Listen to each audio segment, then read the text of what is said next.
Well, it was a big announcement. Donald Trump, of course, making fast decisions, putting in people that he knows will support his mission and America's mission, appointing longtime foreign policy advisor, former ambassador to Germany, Ric Grenell, to serve as his Special Missions Envoy. In a Truth Social post recently, President-elect Trump talked about Ambassador Grenell saying he'll work in some of the hottest spots around the world, Venezuela and North Korea. Ric will continue to fight for peace through strength and always put America first. A great announcement and a great patriot. He joins us now.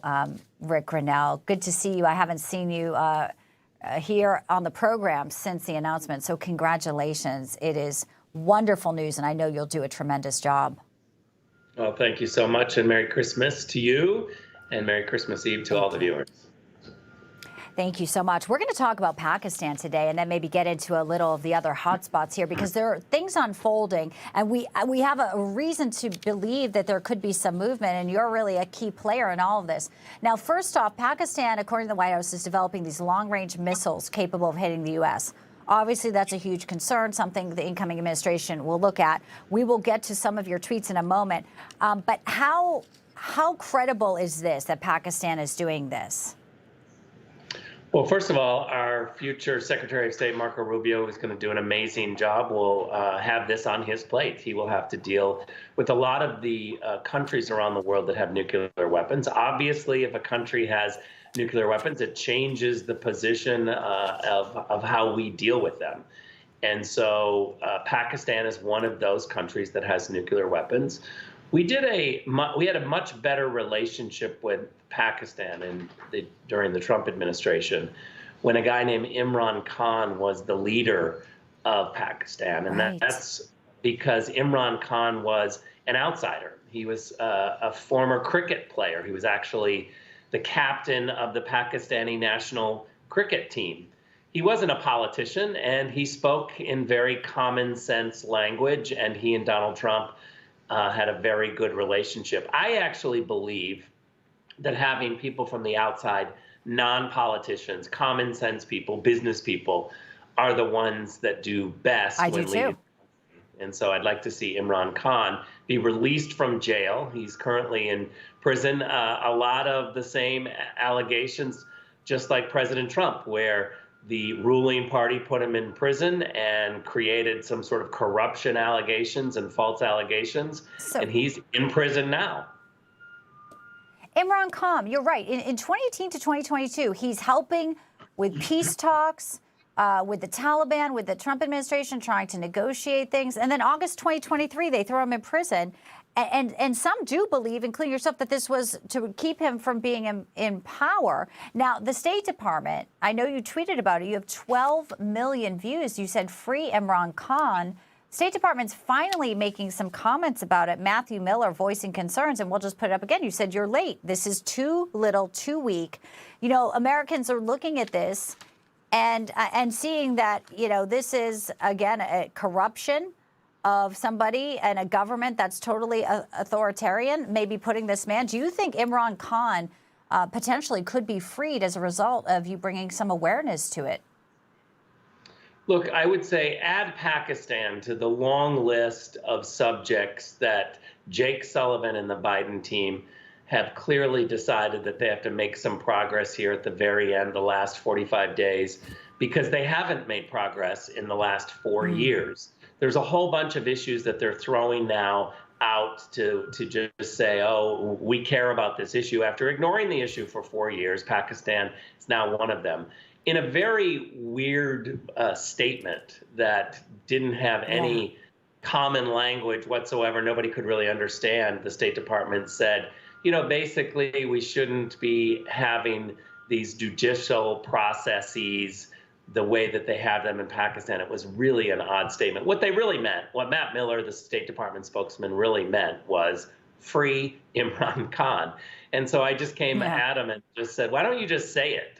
Instead of pretending like you care about all these processes, the judicial process, and nobody really knows what you're saying, just say what you mean, which is let the guy out of prison who actually wants to run for office and let the people decide.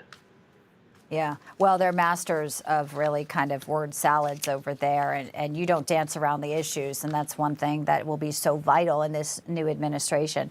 Some of the places you'll be looking at is North Korea, Venezuela. First to North Korea. Rick, they're involved now helping Russia in the war in Ukraine. Donald Trump has said a few days ago, he was out in Arizona, America Fest, says, Putin's ready to meet as soon as possible. So when you look at sort of the type of progress that we could see, how hopeful for this resolution and the work you'll be doing with North Korea to try to quell, some of these, conflicts that really erupted under this administration. This was not the way anything was under Trump's first term. Well, is anyone surprised? Joe Biden hasn't spoken with Vladimir Putin in more than 3 years. They haven't even spoken. Think about that. Donald Trump is somebody who just believes that you should speak to people in order to try to calm the situation down. It's very plain. It's very common sense. Speaking to someone doesn't mean that you're caving into them. It means that you're being very direct and you're defending America. And that's what Donald Trump does the best. He'll speak to anyone. And we saw that with Kim Jong-un, where Donald Trump went there, looked him in the eye, shook his hand, and said, look, this is what America expects. And people ultimately adjust their policies and their actions according to strength. And Donald Trump is the greatest person for pushing out the America First strong messaging to everyone, our allies, our friends, and others who need to hear it. Yes, and even Xi Jinping has an invitation to the inauguration. You're right. It's talking. It's keeping, channels open. When we look at Venezuela, some say what happened in Syria and the fall of Assad is a warning for Maduro of what may happen. So what do you foresee with your work in Venezuela, Rick, as you're kind of tasked with that as one of the hotspots there, a special envoy? Well, you won't be surprised that I'm going to hold back a little and talk to President Trump. We're just in the information gathering stage right now, talking to a lot of people. I had a long conversation with President Trump about what he believes should be happening. And so we're going to continue to information gather.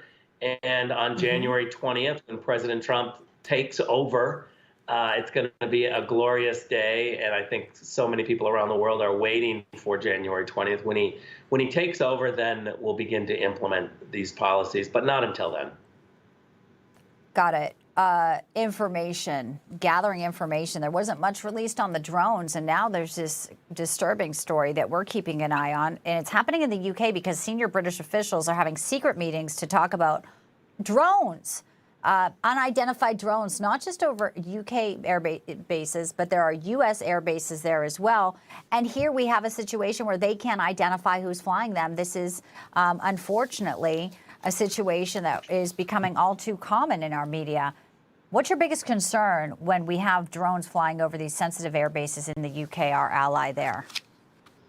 Well, look, it's crazy right now because there's all sorts of conspiracy theories. Everyone is coming up with a story.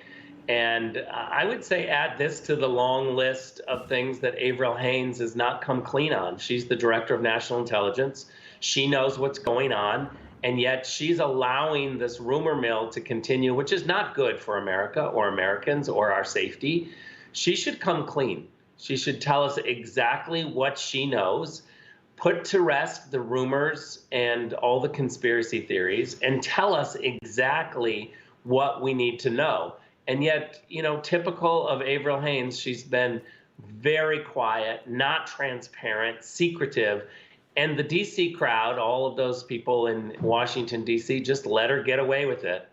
But thank God on January 20th, we're going to change that. Tulsi Gabbard as DNI is going to be very forthright and honest and transparent.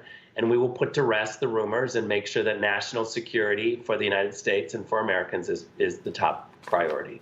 We know you'll be at the forefront of it, and we hope to see you back here on the program regularly. Ambassador and now Special Envoy Ric Grenell, pleasure to have you. Merry Christmas. Thanks for spending some time with us this Christmas Eve. Thanks, Bianca. All the best to you.